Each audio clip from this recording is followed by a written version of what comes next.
Hey guys, welcome back to my channel. And for those of you who are visiting for the first time, if you like this video, if you like what you see, please feel free to subscribe. I'm quite happy because I'm just a couple of subscribers shy of 1,000.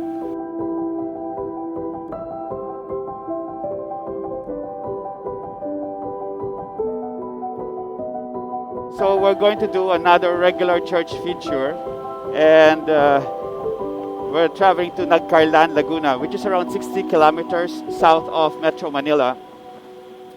Now, we're going to visit Nagcarlan Church, which is officially known as San Bartolome Apostol Parish Church. There's a little story behind this because, you know, when you visit Nagcarlan, Laguna, there are two major things that you have to visit there. The first is the Nagcarlan Underground Cemetery, which is the only underground cemetery of the country. And the second is the historical church, which is Nagcarlan Church. Nagcarlan Cemetery is actually closed to the public, and you need special permission to film inside the cemetery. And that's why a couple of weeks back, I wrote to the National Historic Commission and asked for permission if I could, do a vlog or do a video feature of Nagcarlan Underground Cemetery. And I'm very proud to say that they agreed. And that's why I'm scheduled to visit Nagcarlan Cemetery a couple of weeks from now. And please do wait for that feature. I'll try to make it a good one. Nevertheless, any visit to Nagcarlan Cemetery won't be complete if you don't visit Nagcarlan Church. And that's why I decided to do that quick feature of Nagcarlan Church this morning. You may be a ball and chain, but you always pull your weight. Never hold me down, but always stay. You always stay with me. And we'll walk hand in hand across this land we call home. When I feel you slip, I'll tighten my grip and pull you close. Just so you know, baby, I love taking care of you.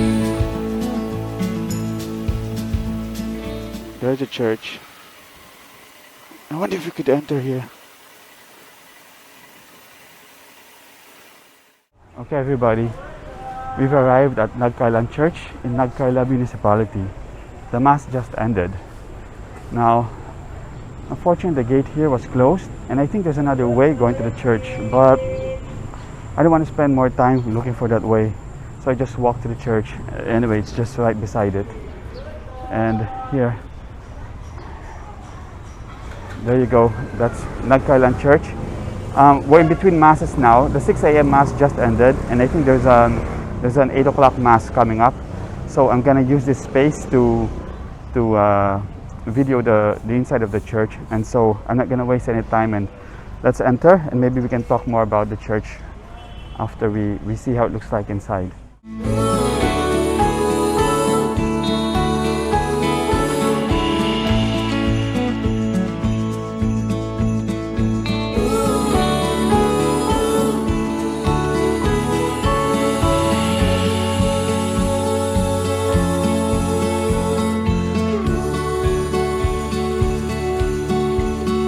There'll be mountains, there'll be valleys, there'll be storms, there'll be days of sailing smooth. But in the heights and the depths, there's no place I'd rather be than tethered to you. We'll walk hand in hand across this land that we call home.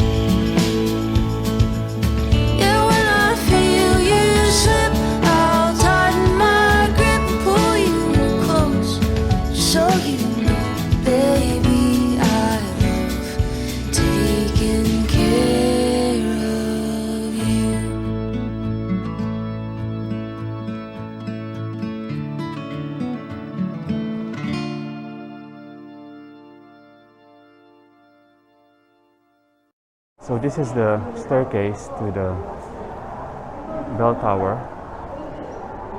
Yeah, but it's closed, so we can't go up there. And in here, to the right of the church, when you enter, is the baptistry.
So, right the side of the church, you can see right here, the stone wall and the bricks, red bricks actually. Okay, this is the picture of Nagcarlan Cemetery, which I plan to visit soon. As I said, if you visit Nagcarlan, you have to visit two important places: Nagcarlan Church, where we are right now, and Nagcarlan Cemetery.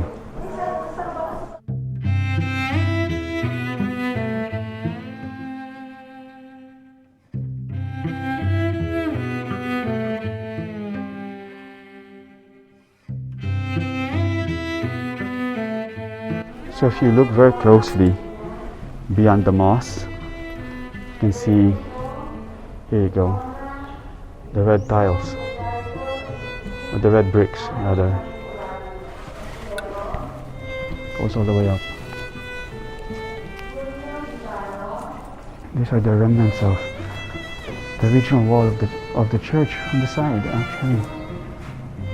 Wow, beautiful.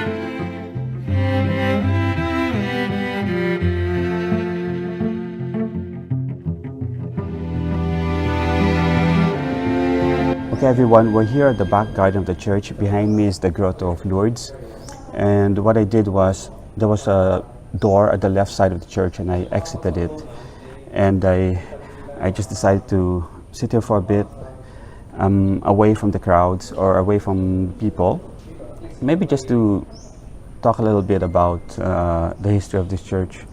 Nagcarlan was actually colonized in 1571 by the Spaniards. Then in 1583, they built this church of light materials like nipa and wood under the first parish priest, Father Tomas de Miranda. Interestingly, Father Tomas de Miranda also introduced the cultivation of wheat in the Philippines. And it was in 1752 when they decided to rebuild this church of stronger material, basically stone and bricks. And actually, if you look at the front of the church, you'll notice that it's a bit colorful because the people here contributed multicolored bricks.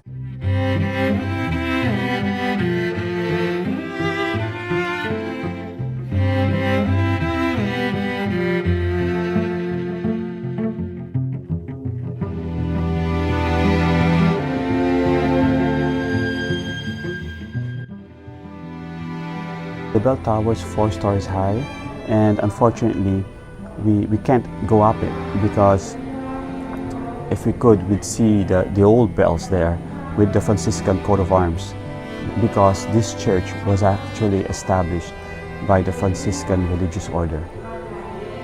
I guess 2 final points that we could say about this church is that first of all, like the other churches we've seen, it's Baroque styled.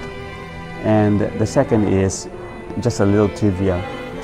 For those who are interested in Philippine cinema, this was the site of the 1974 movie starring Vilma Santos called Kampanerang Cuba. And in 2005, they remade that movie starring Ann Curtis, and again, they filmed it in this church.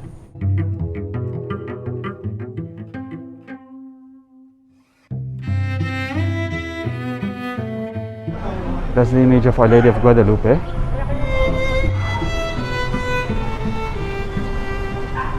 It's the marker of the Historical Research and Markers Committee, dated 1938. So there are actually a lot of people here right now because it's Sunday.